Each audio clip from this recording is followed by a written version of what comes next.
I froze in front of the mirror, my breath catching at the stranger staring back. The black dress clung to curves I didn't own, heels wobbling under me. Rachel's hands hovered, her grin wicked. "You're perfect," she whispered. But my heart pounded. This wasn't me. 2 hours ago, I'd been her brother. The corset pinched. The makeup felt like a mask. And those earrings? They glittered like a dare. I looked too good, too real. And that was the problem. One step outside, and the world would see a girl. But what if they saw through me? It all started a few nights ago at a lounge show we'd gone to with friends. The female impersonator on stage was mesmerizing, every gesture, every glance, every detail so perfectly feminine that it was hard to believe the truth we all knew. By the time we got home, Rachel was buzzing with an idea. "You could do that," she said, her eyes gleaming with mischief. "You'd look just as good." I laughed it off, shaking my head. Me? Dressed as a woman? No way! But Rachel wasn't one to let things go. And when she roped Mom into it, the two of them became an unstoppable force. For 3 days, they chipped away at my resistance, their enthusiasm wearing me down, until I found myself slathered in depilatory cream, shaving every inch of my body. Rachel spent 2 hours orchestrating my transformation, and when I finally saw the result, I swallowed my pride. She was right, I didn't look half bad. Still, I wasn't prepared for what came next. Rachel insisted I show Mom, so I steeled myself and shuffled downstairs, the heels making me wobble slightly. But when we reached the kitchen, my stomach dropped. Mom wasn't alone. A woman I'd never seen before sat at the table. Her coffee cup paused midway to her lips. Rachel's grip tightened on my arm as Mom introduced her. "This is Mrs. Henderson, my new department head. She stopped by for a chat." My face burned as we exchanged polite hellos, and I prayed my voice didn't betray me. Rachel and I excused ourselves, my mind racing. I wanted to rip off the dress and scrub away the makeup, but Rachel stopped me. "You can't change now," she whispered. "Mrs. Henderson's here. If you show up as a guy after this, it'll raise too many questions." She was right, infuriatingly so. Instead, she grabbed her keys, and before I could protest, we were outside, sliding into her car. "We'll just drive around until she leaves," Rachel said, her tone practical, but laced with amusement. So we cruised the neighborhood, the hum of the engine filling the silence as I stared out the window, trying to ignore the surreal weight of the moment. An hour later, Rachel called home. The coast was clear, and we pulled back into the driveway. Mom was waiting in the living room, her smile warm but fleeting. As I stood there, still in the dress, she studied me closely, then sighed. "I've got some news, honey, and it's not great." She explained that Mrs. Henderson was hosting a party for her employees and their families, a chance to mingle and make impressions. The problem? She'd seen Rachel and me together, dressed as sisters, and now assumed Mom had 2 daughters. "There's no way to explain you showing up as my son without it getting complicated," Mom said, her voice heavy. I bristled, ready to bow out. "I'll just skip it," I said. "This was a one-time thing, Mom. You know that." But she wasn't done. Mrs. Henderson had mentioned her son, and his friend would be there, and she'd been oddly insistent that Rachel and I attend. "She was charmed by you both," Mom said, her eyes softening. "And well, she hinted it could mean a lot for me. I'm on the short list for a promotion, and she made it clear that having my 2 lovely daughters there would make a good impression with the executives." The weight of her words settled over me. I didn't have to do this, no one was forcing me, but the unspoken pressure was there. If I didn't show up as Emily, it could cost Mom her chance. I glanced at Rachel, who gave me a look that said she already knew my answer. "Fine," I muttered. "I'll do it." But as we headed to her room so I could change, Rachel shut the door and turned to me, her expression serious. "You can't let Mom down," she said. "Not after everything she's done for us." I nodded, my throat tight. "I know, it's just, this is a lot." Rachel's face softened, and she leaned against the door. We've got a week until the party. Let's use it. Get you comfortable in the clothes, teach you how to move, how to carry yourself. By the time we go, it'll feel natural. We'll have fun, keep Mom happy, and come home like nothing happened. Her confidence was infectious, and despite the knot in my stomach, I found myself agreeing. A week to become Emily, at least for one night. What could go wrong? Rachel's voice was bright with confidence as she tugged the dress off me, already reaching for a skirt and blouse from her closet. It'll be easy, Emily. We've got this. I shot her a look, my stomach twisting at the thought of Mrs. Henderson's son and his friend.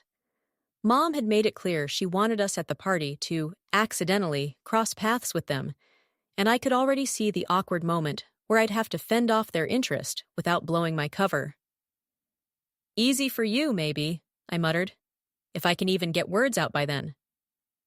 Rachel paused, her hands on her hips. So, you're in?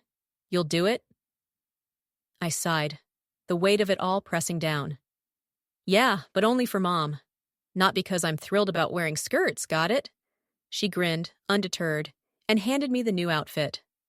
At 16, I was a lanky 140 pounds, an inch taller and a bit broader than Rachel, who was 18 and carried her 125-pound frame with a grace I'd never match. I'd been stunned that her dress even fit me, let alone made me look convincing. Rachel, ever the optimist, explained that women's clothes were cut in so many ways that we could find pieces to suit me. The skirt she'd chosen rode a little higher on my legs, and the blouse hugged the makeshift curves of the corset and breast forms, but it worked mostly.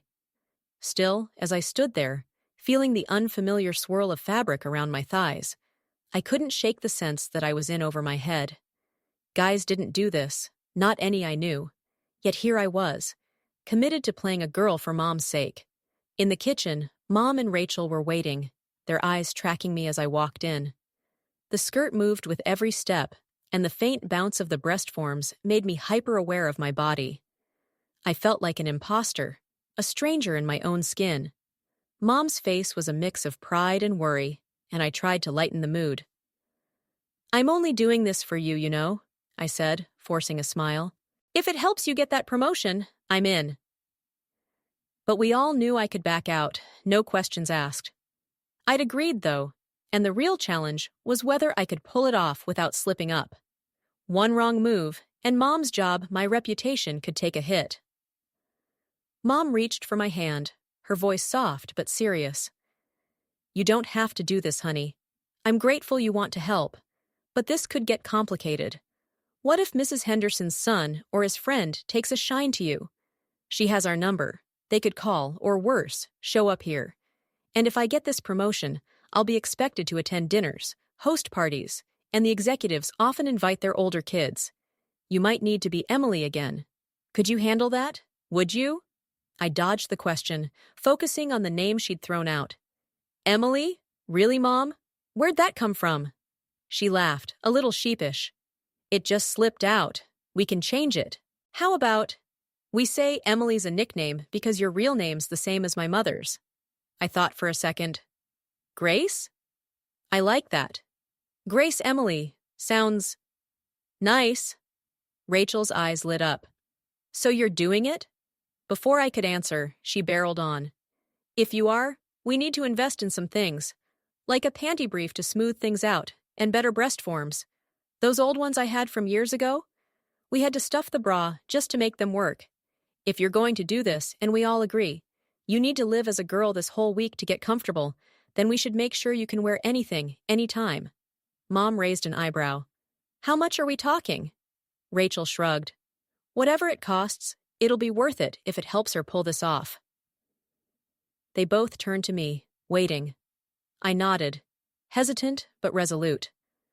I didn't fully grasp what I was signing up for, but Mom's sacrifices after Dad died working 2 jobs to keep us afloat echoed in my mind. She was finally catching a break, and I couldn't let her down. That night, as I peeled off the skirt and blouse, I stood in front of the mirror again, the faint outline of my real self re-emerging. It had been disturbingly easy to look like a girl, and that thought lingered as I crawled into bed. The party was a week away, and I had to keep up the act long enough to get Mom that promotion. I just hoped I could hold it together without unraveling. The next morning, Rachel was at my side again, her steady hands guiding the makeup brush across my face while I fumbled with the hairbrush. I slipped into the same skirt and blouse from the day before, swapping the heels for flats to make the day easier. Rachel had a plan, as always. We drove to the lounge, where we'd seen the female impersonator tracking down the owner. After a quick explanation, he scribbled a number on a napkin, the contact for the performer we'd admired. Rachel didn't waste time. She called, laid out our situation, and got the name of a shop run by a discreet woman who could help. "Let's go," Rachel said, her eyes bright with purpose, and soon we were pulling up to a small storefront, the sign unassuming but promising. Inside, I met Dr. Harrison, the shop's owner, whose warm smile put me at ease. I was blunt, spurred by the performer's endorsement.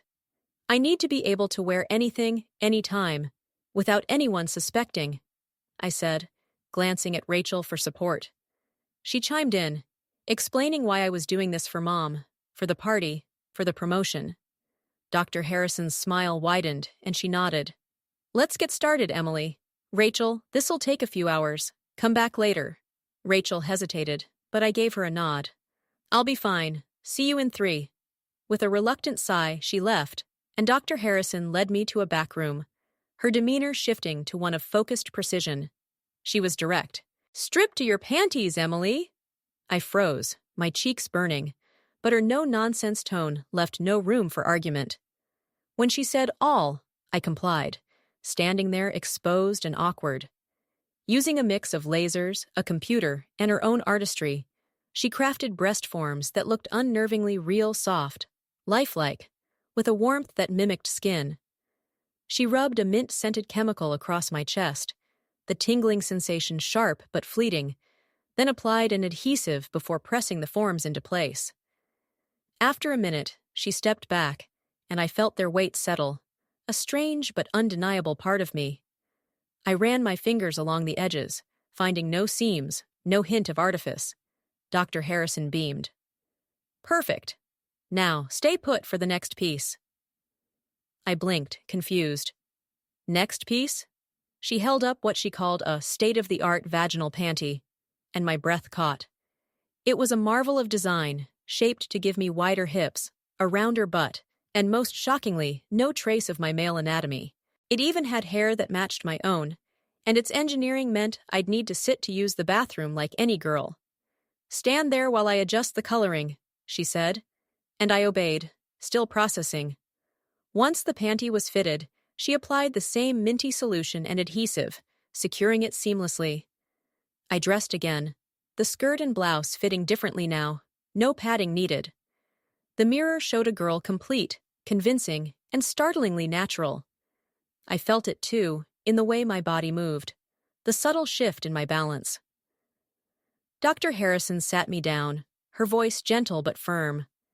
"Here's how to care for everything. The adhesive is top grade, it'll hold for 3 months, no issues. And this panty? It lets you function like any other girl." My jaw dropped, and she chuckled. "Don't worry, Emily. I know you said this is just for a week, but in my experience, no one who gets this far goes back after just 7 days. Being a girl, it grows on you. If you want them off, come see me, but removing them might damage them, so think it over." I stared at her. "No one?" She shook her head. "Not one." When Rachel returned, I was adjusting to the weight of my new chest, the panty a secret I kept to myself. She noticed the difference immediately. "You look better," she said, eyeing me curiously. I shrugged, mentioning offhand that the bra was tight. "Dr. Harrison said I'm a 36B, almost your size." Rachel's eyebrows shot up, but she didn't press, just drove us to a shopping center. My knowledge of women's clothing was shaky at best, but when we stepped into a lingerie shop, the clerk insisted on fitting me. To nudge Rachel a bit, I agreed, trying on 3 bras before the woman handed me her recommendations. I bought them, feeling the surreal weight of my new reality settle deeper. The party was days away, and I was no longer just playing a part, I was living it. The lingerie shop was just the start. I walked out with 3 bras, one plain white, one lacy black demi-cup, and a white one with delicate lace trim, plus a handful of panties and 2 corsets. Rachel was practically vibrating with curiosity, dying to know how I'd been fitted for a bra without the clerk batting an eye. I smirked, teasing, "Maybe I'll tell you later if you're good." It was too much fun messing with her, and I leaned into it, playing up my new role with a confidence that surprised me. Dr. Harrison's words about her other clients lingered in the back of my mind, but I pushed them aside, caught up in the moment. Rachel wasn't fooled for long. She clocked the quality of my breast forms good enough to pass a bra fitting and declared it was time for a proper wardrobe. "You need your own stuff," she said, dragging me into a department store. By the time we left, my arms were laden with bags. 2 dresses, 3 skirts, 4 blouses, 2 tops, black and white heels, and flats in taupe and black. Rachel wasn't done. "Ear piercings," she said, pointing out that every girl my age had them. I didn't argue, wincing only slightly as the needle went through. Then it was off to a makeup counter, where a pro transformed my face and sold me everything she'd used. Staring at my reflection, I knew I could hold my own as a girl, at least in looks. The rest? That was trickier. Back home, I bolted to my room, eager to try on the new shorts and a strappy top. I was down to my bra and panties when Rachel burst in, her patience gone. "Spill it, sister. How'd you pull this off?" I didn't say a word. Instead, I unhooked the bra, letting it drop, then slid the panties down and stepped out, facing her. Her jaw hit the floor. "Holy how! Do you have to take it off?" I cut her off, sharper than I meant. "Rachel, I don't know how Dr. Harrison did it, but it's complete." Her eyes widened, and I lowered my voice. "If you can keep a secret, she said I can function like any girl. And yeah, I have to use the bathroom like you do. The catch? It's stuck for 3 months breast forms, panty, all of it." Rachel gaped. 3 months? School starts in 2. You can't hide those," she said, gesturing at my chest. "And the bathroom stalls? Someone's gonna notice." I pulled the panties back on, the shorts and top next. The shorts hugged my new curves, leaving no hint of anything extra, and the top made it clear I was, well, busty. Dr. Harrison said she can remove them, but it might ruin them. I could go back to being me for school. Rachel didn't look convinced, but we headed to the kitchen to start dinner. As we chopped vegetables, a warmth settled between us, closer than we'd ever been like sisters, not just siblings. I liked it. I liked how I looked too, the mirror showing a girl I hadn't expected to become. It wasn't some grand epiphany. This whole thing started as a prank gone sideways. But somewhere along the way, I'd gotten comfortable. Rachel noticed, teasing that I was acting like a girl without any coaching. It was strange how quickly I'd adapted, fear giving way to a quiet sense of rightness. When Mom got home, her jaw dropped at the sight of me in the shorts and top, my makeup still flawless. "How?" she demanded. I told her everything: the breast forms, the panty, the 3-month adhesive. Her voice hit a pitch I hadn't heard in years. 3 months? As a girl? How complete are we talking? Rachel jumped in, grinning. "Like us, Mom. Exactly like us. All parts working." She emphasized all, and I shot her a look. Mom didn't need to know everything, but I mentioned the fake blood packets Dr. Harrison had given me to simulate a period, just to be thorough. Mom sank into a chair, her tone sharp. "Emily Grace, you're either the biggest fool alive, or you love being a girl so much that anything less than perfection won't do." I didn't answer, but her words hung heavy. Was she right? I wasn't sure, but the party was looming, and I was in too deep to back out now. Mom's voice was sharp, her use of Emily Grace a warning shot. She only pulled out full names when she was furious, and I knew I had to tread carefully or risk her peeling me apart bit by bit. Swallowing hard, I opted for a half-truth to diffuse her. "I like it, Mom. I didn't expect to, but once I tried it, something clicked like a light went on. I think I'm supposed to be a girl from now on." I layered on the sincerity, hoping she'd buy it. Really, Mom, I feel like a girl inside. Her eyes narrowed. I see. So we can toss all your boy clothes then? You'll need space for a new wardrobe, right? I froze, realizing I'd backed myself into a corner. Every word was digging me deeper, so I clamped my mouth shut. The truth was, I did like being a girl more than I'd admitted to myself, but the rest was bravado, a flimsy shield for my confusion, and the accidental permanence of the adhesive. Mom didn't bring it up again until after dinner. The dishes stacked neatly in the drainer. Her tone was softer but firm. You made a mistake getting everything glued on, but since you admitted you like it, and you look the part, you'll have to start school as you are. If you can manage as a boy with those, she gestured vaguely at my chest, that's your choice. Or you can start as a girl, which means committing for the whole year. My stomach sank. What started as a favor for her had spiraled, my own reckless words turning a one-night act into a lifestyle. I dug this hole myself, and it was deep. Later, in my room, Mom asked me to undress so she could see the full extent of Dr. Harrison's work. I hesitated but complied, letting the clothes fall until I stood bare. She studied me, her expression unreadable, then reached out and touched my left breast. I yelped, jumping back. The sensation was real, electric. When she poked my butt, I felt that too, and a sinking feeling told me Dr. Harrison had left out a key detail. I grabbed the paperwork from my purse, and we scanned it together. Mom spotted it first. The minty solution wasn't just an adhesive prep, it created a neural mesh, letting me feel through the forms. We stared at each other, then burst into giggles, the absurdity breaking the tension.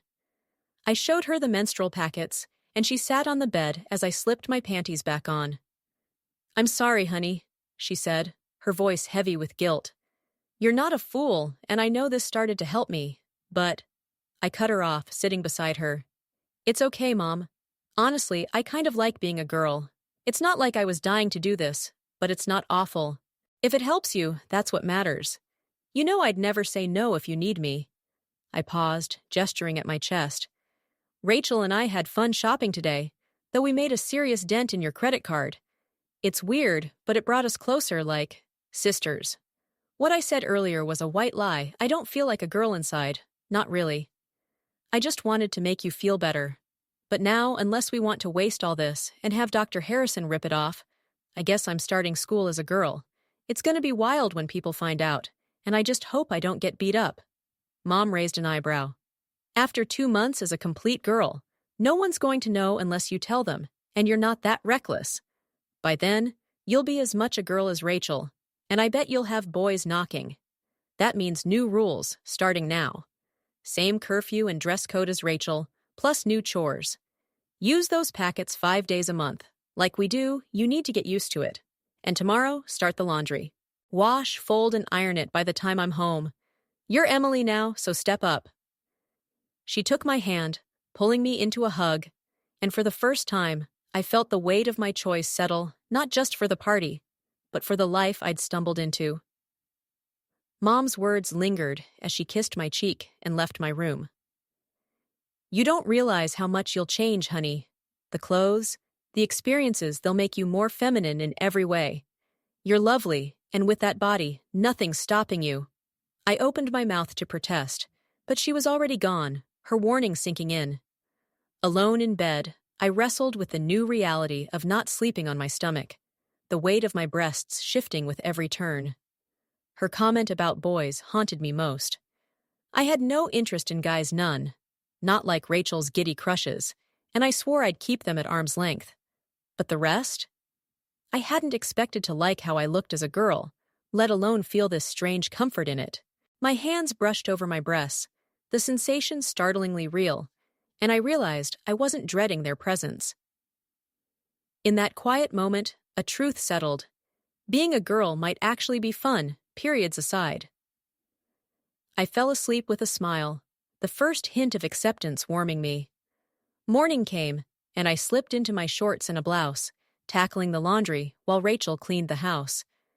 We worked in sync, no need to talk about the elephant in the room. By the time Mom got home, the house gleamed. The clothes were folded, and dinner was ready. That night, she appeared in my doorway with a box of tampons and a no-nonsense look. "Undress, Emily. Time for your first lesson." My face burned as she explained the dissolvable packets from Dr. Harrison, which needed a soaked tampon to activate. Inserting it was mortifying, Mom's calm instructions doing little to ease the awkwardness. "Leave it in, change it daily for 5 days," she said. I groaned, but it was another step into the femininity I was starting to embrace, each moment reinforcing the girl I was becoming. Rachel and I rearranged my room, her old dresses and accessories filling my closet as she taught me to style my hair.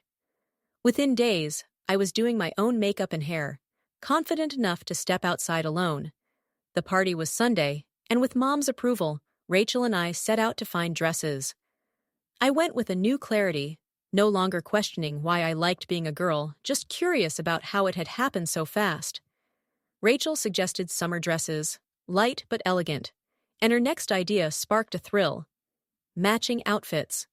We found identical white dresses with orchid prints, straight cut to show just a hint of cleavage, fitted at the waist, and ending above the knee. We bought matching white choker necklaces, bracelets, earrings, and purses, doubling down on the twin vibe. Rachel grinned. "Let's go all in same haircut, too." I couldn't resist. At the salon, they styled my hair first, then Rachel's, mirroring the short feminine cut. While she finished, I got a manicure, and she followed, our nails painted the same soft pink. We left looking like twins, laughing and chattering as we headed home. Then, a sudden dampness in my panties stopped me cold. I panicked, thinking I'd had an accident, but Rachel's calm voice cut through. "Go check." In the bathroom, I saw spots of what looked like blood impossible, until I remembered the packet's time release. Removing the tampon was a bizarre relief. Inserting a new one, less so. I rinsed my panties, slipped on clean ones, and dressed, my new dress hanging on the door like a promise. As I joined Rachel to start dinner, I felt a quiet shift, not just playing a girl, but living as one, ready for whatever the party would bring. When Mom got home and saw our matching haircuts, she shook her head, a mix of disbelief and amusement in her smile. The next morning, I sank into a bubble bath, the warm water soothing as I slathered on lotion and shaved as close as I could. Rachel and I had planned to be identical from the skin out, so I started with white panties, their soft fabric a quiet reminder of my new reality. Makeup came next, my hands steady from practice, followed by a quick brush through my hair, letting it settle perfectly. I wrapped the white lacy corset around my waist, hooking it and tugging the laces until it was almost too tight, then adjusted my breasts higher in the bra cups. Sitting on the bed, I rolled pale tan hose up my legs, clipping them to the garter straps, then slipped into a single petticoat. The dress came last, its orchid-printed fabric hugging me as I zipped it up, the skirt flaring over the petticoat in a retro silhouette full bust, cinched waist, wide skirt. In the mirror, I looked like I'd stepped out of a 1950s dream. Grinning, I stepped into white heels, added the choker, bracelets, earrings, and a spritz of perfume, then grabbed my purse and headed to Rachel's room. Side by side, we were a vision twin-like, radiant. We floated into the family room, and Mom's eyes lit up. She grabbed her camera, snapping photos as she beamed. She drove us to the party, and as we stepped onto the patio together, heads turned. Men smiled, some young women shot us sharp looks, and Mrs. Henderson, our hostess, rushed over. "Susan, I knew your girls were pretty, but my goodness, they're stunning." Mom laughed. "They did this themselves, Patricia. I only saw them like this right before we left." Left to fend for ourselves, I drifted to the buffet for drinks, feeling eyes on me. I flashed a smile at a group of young men watching, their gazes lingering. Hands full of sodas, I returned to our table just as two of them approached Daniel and Michael, all charm and polished manners. They offered to introduce us around, and after a nudge from Rachel and a nod from Mom, I stood, letting Michael take my hand as Rachel paired off with Daniel. Walking through the crowd, I reminded myself to let Michael lead, to soften my movements, to be shy and girlish, not my usual self. He treated me like something fragile, a delicate treasure, and though it was strange, I found myself liking it. Men stood to shake my hand, their eyes often dipping below my face, while women stayed seated, their smiles tight as their partners stared. It was unsettling, but I kept my composure, saying hello and moving on. Spotting Mom with a silver-haired man, I steered Michael toward them. "Oh, Emily, I thought you knew my father," he said, surprised. We approached, and I saw the man holding Mom's hands, his smile warm. "I was just telling your mother how excited we are to have her in the executive offices," he said. I gasped. "You got it? The promotion?" Mom grinned. "Yes, dear, I got the job." I hugged her, joy bubbling over. Then Michael guided me back to our table, where Rachel and Daniel waited. Daniel was 18, like Rachel, and she was clearly smitten, her eyes sparkling when she looked at him. Michael, turning 17 in 2 weeks, was closer to my age, and we fell into easy chatter about nothing important. Then, out of nowhere, he asked if I'd be his date for his birthday party. I froze, my vow to avoid guys echoing in my mind, but Rachel's foot nudged mine under the table. "I'd be delighted," I heard myself say, flashing a smile I hoped looked genuine. Daniel and Rachel wandered off, leaving me alone with Michael. Sticking to safe topics: family, school, I kept my answers honest but omitted the truth about who I was. He talked about his posh high school, grumbling about the uniform, and I found him easy to talk to, not bad-looking either. About my height and heels, he had his father's build, promising a growth spurt that would make him tower like his dad.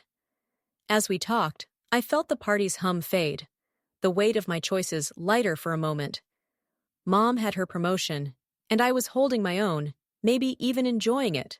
Michael's easy charm and quick wit worked like a balm, dissolving the tension I'd carried all day. By the time we left the party, I felt lighter, more myself than ever. He promised to call, and I gave him my number, brushing a quick kiss on his cheek as we parted, a move neither Mom nor Rachel missed. In the car, Rachel squeezed my hand, her smile warm, and Mom's promotion, the whole reason for this charade, felt like a distant spark.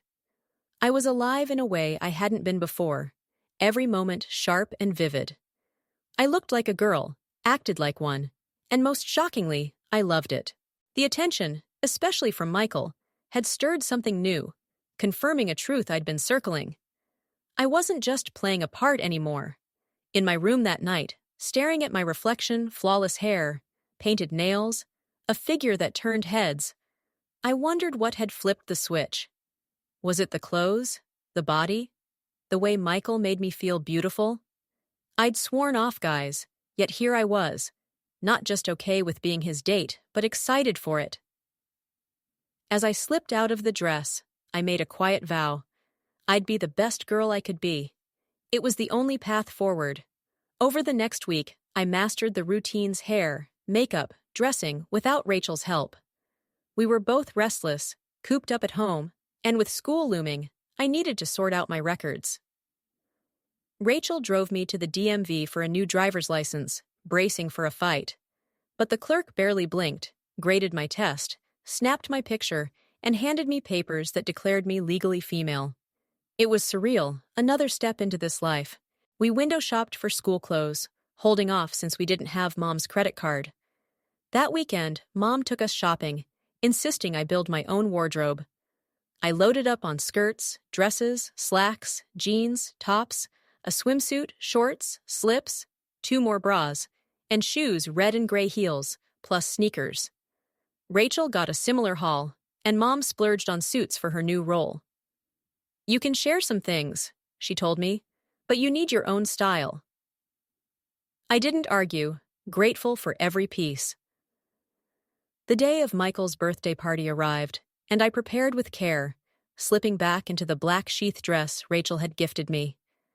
It felt like a full-circle moment. Michael arrived on time, and after Mom snapped photos for the album chronicling my new self, we left. In the car, he kept a respectful distance, no casual touches, which both relieved and intrigued me. His house was massive, tucked in an exclusive enclave, but instead of the grand front entrance, he led me through the back, across a patio, and into the kitchen. His mother greeted us, her smile warm as she introduced herself. Michael gave me a quick tour of the lower floor, his hand finally taking mine, a small gesture that sent a flutter through me. Back in the kitchen, we helped his mother carry trays to the patio. When we were alone, she turned to me, her voice low. "Michael hasn't stopped talking about you since the party. I think he likes you more than he lets on." I flushed, unsure how to respond. Then her tone shifted, and my heart stopped. "He doesn't know, Emily, and we won't tell him that's your call." I blinked, confused. "Tell him what?" She leaned closer. "Robert reviewed your mother's file before her promotion. She has one son and one daughter, not two girls. He told me after he promoted her." My stomach lurched, her words stripping me bare. She knew, and there was no defense I could muster. "If he knew, why promote her?" I stammered. "Because," she said, "when he asked your mother about it, she explained how you ended up in dresses and why you can't just stop. She said you're as complete a girl as a boy can be, periods and all. Few would go that far for their mother, no matter how much they loved her. We think you've found you like being a girl." Her words landed like a mirror held up to my soul, reflecting a truth I could no longer dodge. Michael's mother's words cut deep, her calm certainty unraveling the fragile confidence I'd built. "You wouldn't be here if you didn't like being a girl," she said. And when I stammered, she pressed on. "You can't hide this forever, Emily. If you care for Michael, he deserves the truth." I stood frozen, my carefully crafted facade crumbling. She took my hand, leading me to the poolside, her grip gentle but firm. "I'm not saying you can't like him or see him," she continued. "You've gone to extraordinary lengths to be a girl, periods even. I won't let anyone, including Michael, think you're anything but what you seem. But if things get serious, you have to tell him. Not now, maybe not soon, but eventually." Her words hit like a punch, and the sting of Mom's secrecy burned hotter. She hadn't told me Robert knew, leaving me blindsided. Anger flared, but Michael's mother's voice softened, her wisdom piercing my defensiveness. "None of us know what life will bring, Emily. You didn't know about this part of yourself until recently, but now you do. You can't go back, only forward, one step at a time. You didn't think you'd feel anything for boys, but Michael changed that, didn't he?" I nodded, unable to deny it. "That's how it feels when you meet someone you're drawn to," she said. "Your starting point doesn't make it less real. Be honest with yourself." She urged me not to be angry with Mom, who must have sensed my feelings and protected me by not sharing Robert's knowledge. "Your driver's license, starting school as a girl that says who you are now," she added, then shifted gears, briefing me on the party guests like a general preparing for battle. There was Amanda, Michael's cousin with a crush on him, Brittany, a spoiled ex-girlfriend, Victoria, a sharp-tongued aunt, and Gary, her handsy husband. It sounded like a circus, but her hug grounded me. "I hope you and Michael stay friends," she said, leading me back to the kitchen where Michael and his father were arranging food. We carried trays to the patio, and then Michael tugged me toward a set of old swings in the backyard. I sat, gripping the chains as he pushed, sending me higher. My skirt flared, flashing my panties, but he was behind me, oblivious. His hands grazed my hips, then my waist, as the swing slowed. When I slid off, I landed in his arms, our faces close.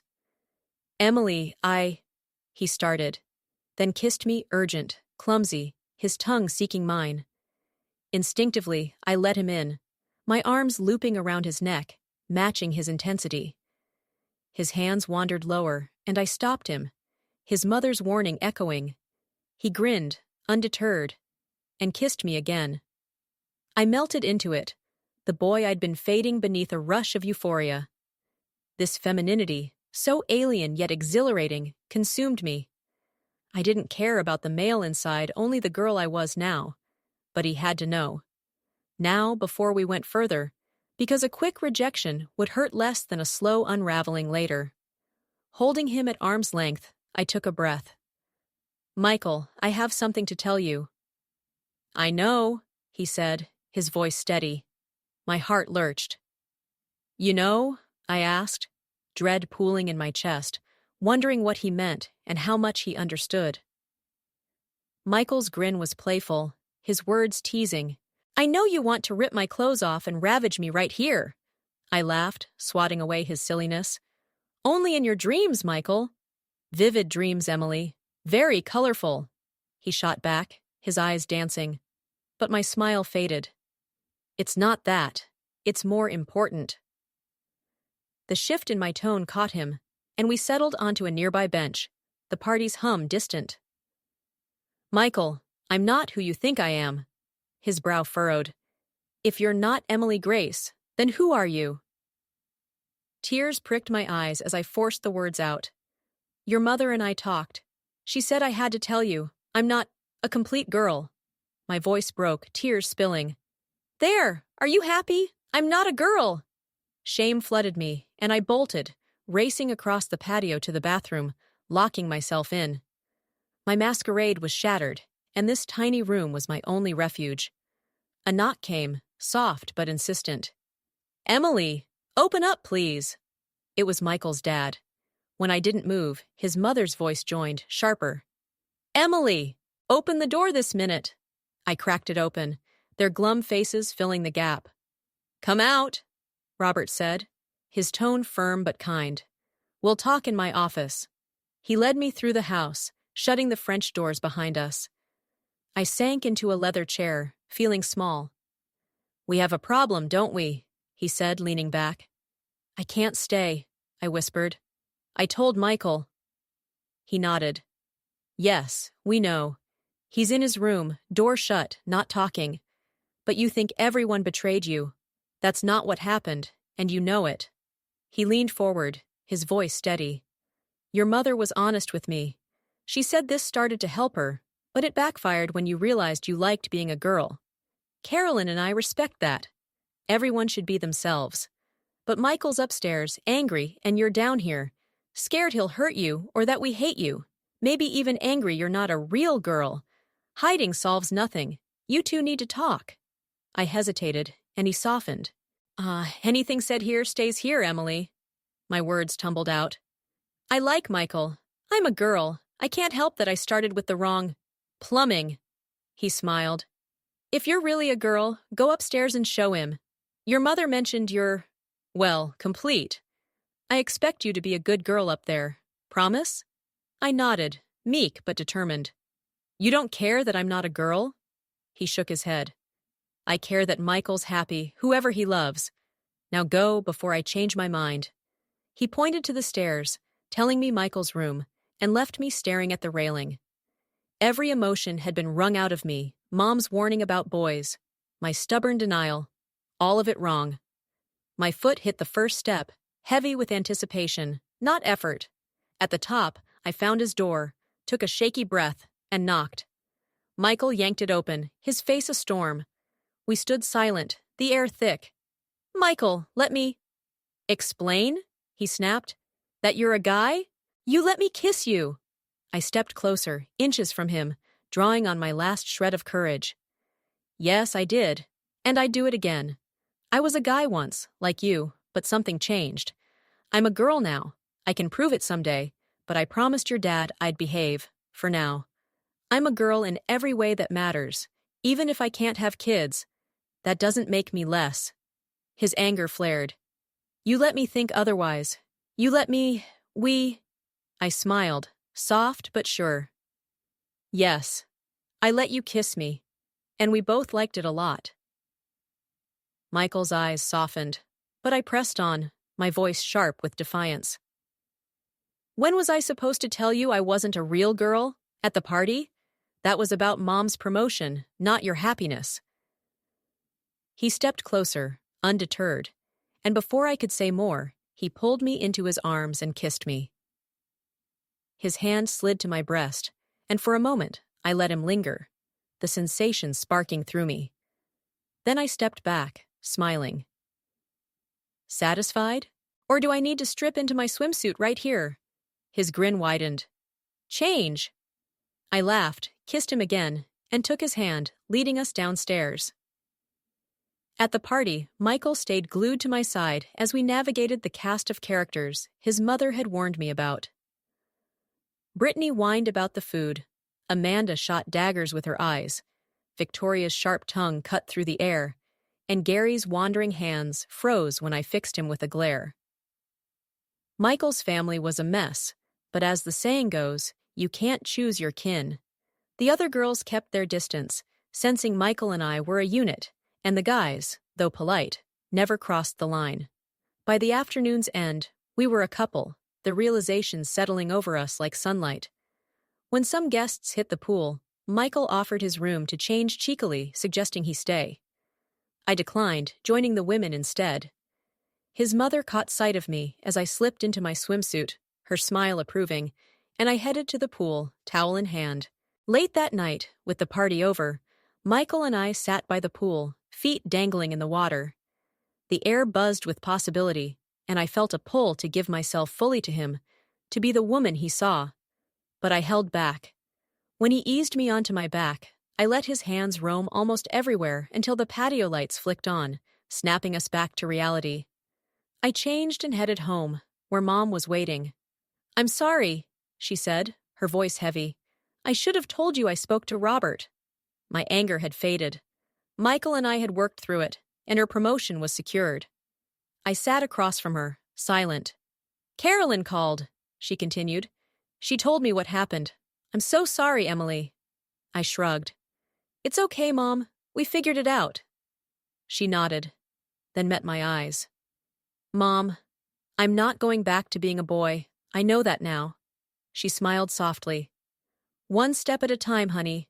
I'll call a lawyer Monday to change your name, and we'll go from there." School started, and I was past fearing exposure. The Sunday after Michael's party, we'd driven to Liberty Park, picnicking by the lake. One thing led to another, my bra unhooked, shorts sliding down, and in a moment of discovery, we crossed a line. Twice. Dressing afterward, I felt a strange relief, having proven I could be everything he wanted, and more. We stayed there for hours, lost in each other, the sun warming our skin. By the time I enrolled, I was a girl in every way but biology. Dr. Harrison reapplied my prosthetics for another 3 months, and Rachel, sensing something had shifted with Michael, pestered me for details I refused to share. At school, I blended in, taking home economics to learn sewing, seeing Michael on weekends. Our time was always electric, though we dodged heavy questions. Once, he asked me to wear a schoolgirl uniform. I looked 12, he acted 40, and I ditched it fast. Our mothers grew close, likely swapping stories, but Michael and I kept our intimacy private. By Christmas, I knew I wanted to transition fully, and Mom's health plan would cover it if she signed off. I hesitated to ask, but on Christmas morning, she handed me an envelope. Inside was an appointment with a top specialist. The regimen of hormones began reshaping me, and the next summer, I had the breast forms removed, my own smaller but real breasts taking their place. I was proud of them. The final surgeries came after graduation. Michael joined the Navy at Annapolis, while I attended State University. Rachel went to Midwestern, fell hard for a guy, and talked marriage too soon, I thought. But I kept quiet. Mom, promoted again, started dating, her life blooming. What happened to me was unexpected, terrifying, and raw, but I wouldn't trade a second of it to be a boy again. I love being a woman, I am one, and maybe I always was.